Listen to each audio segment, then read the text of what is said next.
ব্রাজিলের প্রাথমিক স্কোয়াডের ৫৫ জনের লিস্টে আছে নেইমার জুনিয়রের নাম। হ্যাঁ দর্শক, বিশ্বকাপের জন্য আগে তো প্রাথমিক স্কোয়াডটা জমা দিতে হবে ফিফার কাছে, এবং যে স্কোয়াডটা ফিফার কাছে জমা দিবেন সেখানে ৫৫ জনের নাম থাকবে।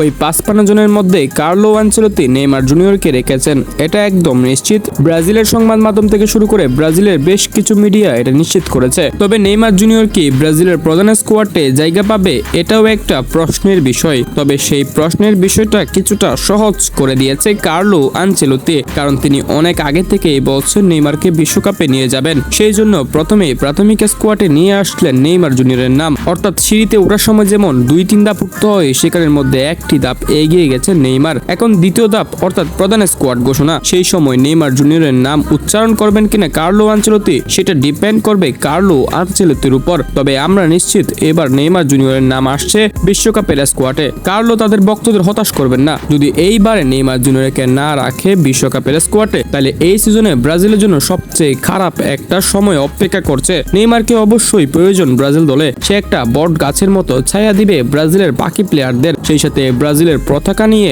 নিজের দেশকে প্রতিনিধিত্ব করবে। একজন প্রধান ক্যাপ্টেন, একজন প্রধান প্লেয়ার, এমন একটা প্লেয়ার অবশ্যই একটা দলের জন্য প্রয়োজন, কারণ এর উপর ভিত্তি করেই একটা দল শক্তিশালী হয়। তাই আমি আর আপনার মতো সবাই প্রত্যাশা করে যে নেইমার জুনিয়র এবার প্রধান স্কোয়াডে আসুক। আমরা সবাই তার অপেক্ষায় আছি। যেখানে প্রাথমিক স্কোয়াডে নেইমার জুনিয়রের নাম আছে, তাই এখন অপেক্ষার পালা যে প্রধান স্কোয়াডে নেইমার জুনিয়রের নাম আসে কিনা।